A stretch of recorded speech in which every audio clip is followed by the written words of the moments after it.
Ce soir, nos mémoires du zinc sont consacrées à Bruno Solo à l'occasion de la sortie du film Pur Week-end d'Olivier Daurent. Alors, franchement, là, on ne peut pas la manquer. Hein. Pur Week-end, Olivier Daurent. Alors, Bruno Solo, méconnaissable. Il y a même des potes à moi qui m'ont pas reconnu sur la photo, t'imagines? Ils m'ont dit, mais je suis sûr que t'as pas joué dedans, t'es un gros flambeur, t'es un mytho. Ben voilà. Ce soir, on va essayer de montrer que si, quand même. Oui, on montrera l'extrait avec des cheveux. Voilà. Chad Merad qui est ici. Alors, on peut faire la distribution parce que c'est un film choral, donc tout le monde a sa place et c'est important. Valérie Benguigui est On avait vu ici. dans Comme tu es belle. François Berléand dans l'hélicoptère avec Alexandra Merkourov qui n'est pas sur l'affiche. Donc Bruno Solo, bonsoir. Ça fait Salut, plaisir Daniel. À vous aussi. de vous recevoir. Alors je voudrais dire ici que vous avez été découvert un jour dans le public par le Bollock. Ouais, par le Bollock et Thierry Ardisson. En fait, je faisais de la figuration dans des émissions de télé. Ce jour-là, j'arrive dans une émission de Thierry Ardisson qui s'appelait Télézeb, c'était en 89. Et je suis repéré dans le public parce que je faisais le con ce jour-là. Et tu vois comme quoi ça peut servir à l'occasion. Écoutez bien.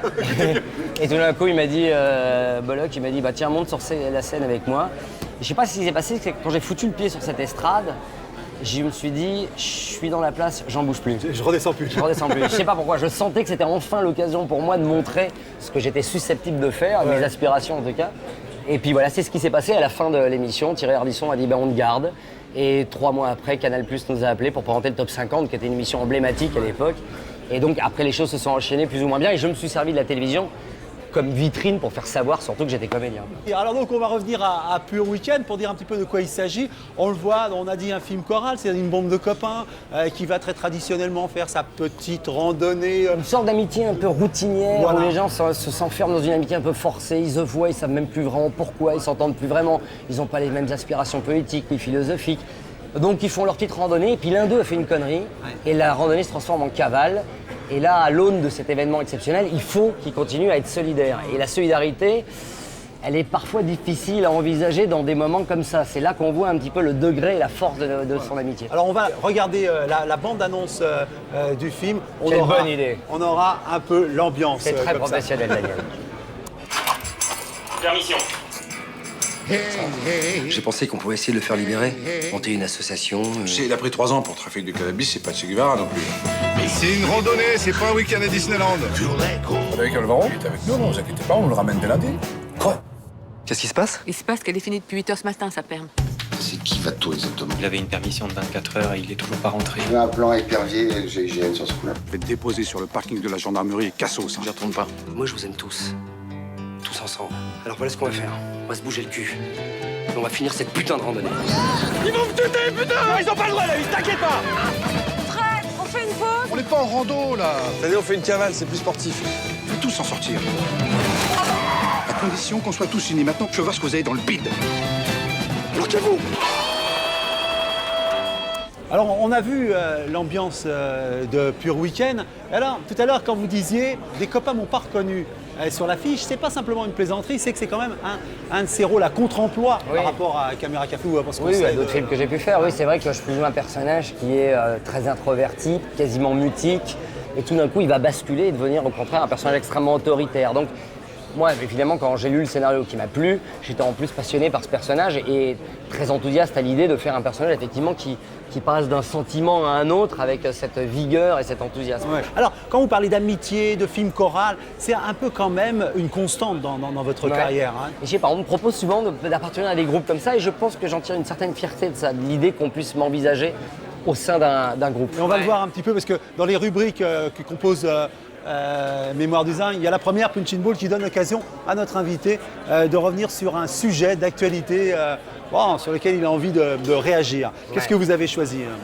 J'ai choisi, je vais dire un truc épouvantablement pessimiste, j'ai choisi le prochain conflit mondial. Ce qui se passe en Iran en ce moment fait trembler le monde, évidemment. On parle de la politique, de la politique iranienne. Bon, alors, non seulement leur politique ultra répressive, leur politique dictatoriale, leur politique fondamentaliste religieux et tout ça, mais surtout leur programme nucléaire. Alors bien entendu, qui oserait dire à un pays comme l'Iran d'interdire de développer par exemple l'énergie nucléaire civile?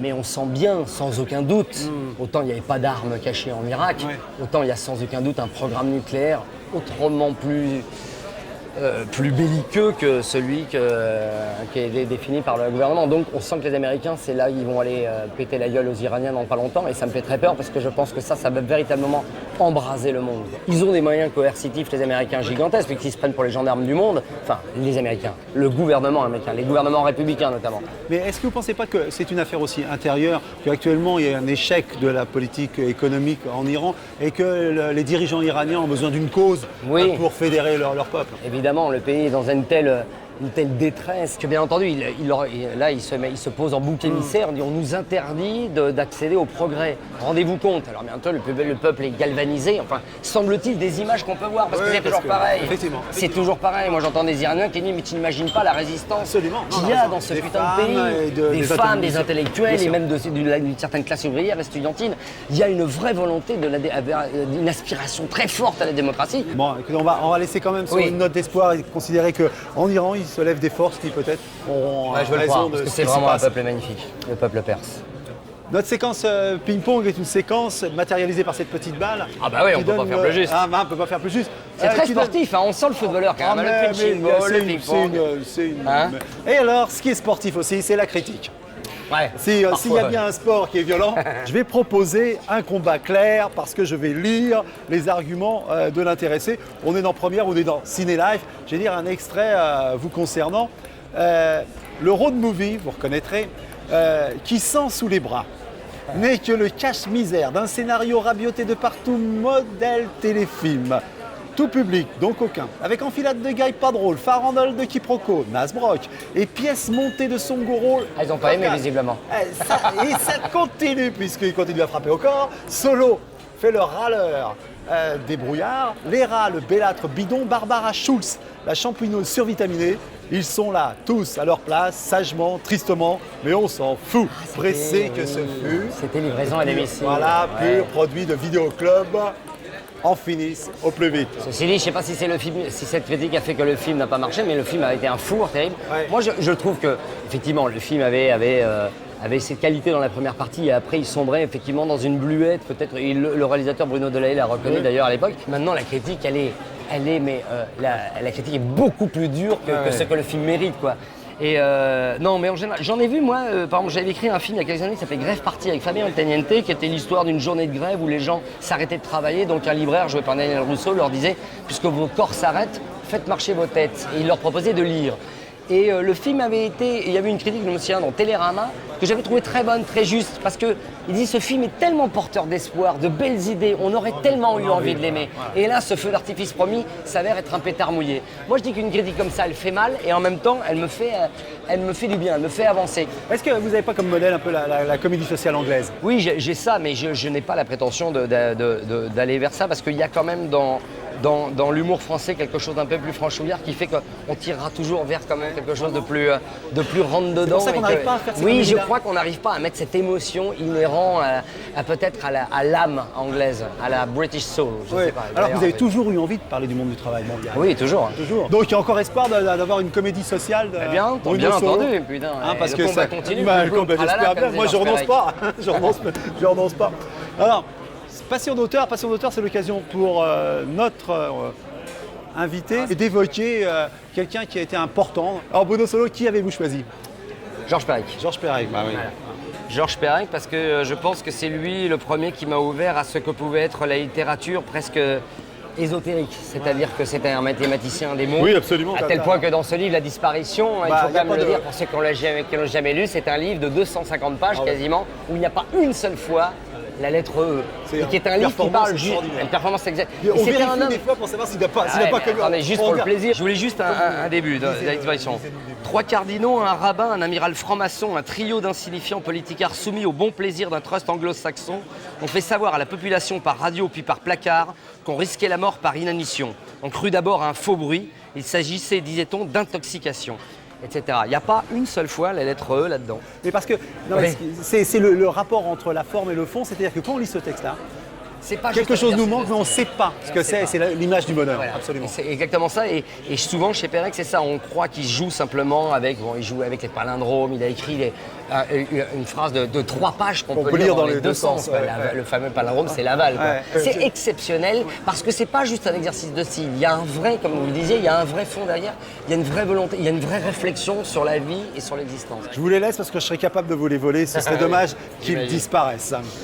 Oui, très beau. Oh, on voit Journal le temps, intime, journal intime. Alors le journal intime, c'est l'occasion pour notre invité de nous emmener dans un endroit un petit peu privé, un petit peu Bah non, plus... mais alors vous savez ce que je vais vous montrer? Le staff. Je vais vous montrer ça. Ça, c'est les moulures du café Charbon. Et De ça, Papa c'est fait Solo. par des ouvriers. C'est fait par des ouvriers qui s'appellent les staffeurs, et c'était le métier de mon papa. Et il a fait ça pendant toute sa vie, et c'est un métier assez passionnant qui est complètement, quasiment disparu maintenant, parce que les moulures maintenant sont faites en polystyrène, sont collées. C'est placo là maintenant, c'est un peu... Les placos, voilà. Et voilà, donc je voulais juste vous montrer ça parce que mon père, bien sûr, dans ma vie, c'est mon pilier, c'est ma fondation, c'est ma force. Moi, j'ai fait une chose avec mon père que je conseille à tous les ados de 13-14 ans. Quand il a senti que j'allais rentrer, j'étais susceptible de rentrer en conflit avec lui, parce que c'est normal et c'est inhérent à l'adolescent de rentrer en conflit avec ses parents. Il m'a dit, bah viens, on se tire, on est parti 4 mois, tous les deux en voyage, lui et moi, à travers les États-Unis, le Mexique, le Honduras, le Canada aussi avant, le Guatemala, juste lui et moi, en car Volkswagen avec 3 ronds. Ouais. Et on a fait un voyage quasiment initiatique, on a appris à se connaître définitivement. Alors, mais, Moi, je conseille à beaucoup de fils et de filles de faire ça avec leurs parents. Bon, bah alors justement, il est comment comme papa, Bruno Solo? À moi? Ah oui, oui. Ah oui. ouais, je suis très très câlin parce que j'ai été moi très câliné quand j'étais petit. On se disait beaucoup je t'aime avec mes parents, on se le dit encore et je le dis beaucoup à mes enfants. Mais bon, c'est légitime et c'est ce que j'espérais. C'est exactement comme ça que je rêvais d'être. C'est le sujet sur lequel on est le plus con. Sans aucun doute.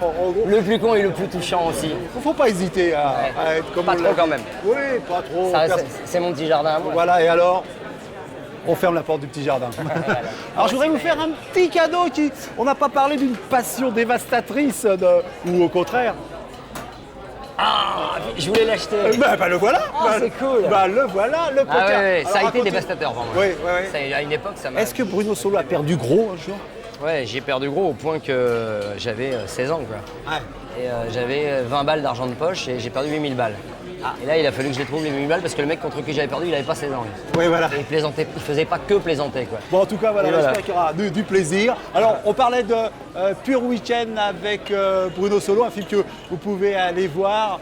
Vous verrez, vous pouvez peut-être tester, grâce à ce film, l'amitié que vous avez pour la bande Ouais. de copains. Ah oui, c'est un bon test, oui, ce film-là. Ouais. En tout cas, Bruno Solo, merci beaucoup. Merci, Daniel. Ah, c'était Vraiment, un plaisir. C'est agréable d'être écouté et de parler à quelqu'un qui nous écoute.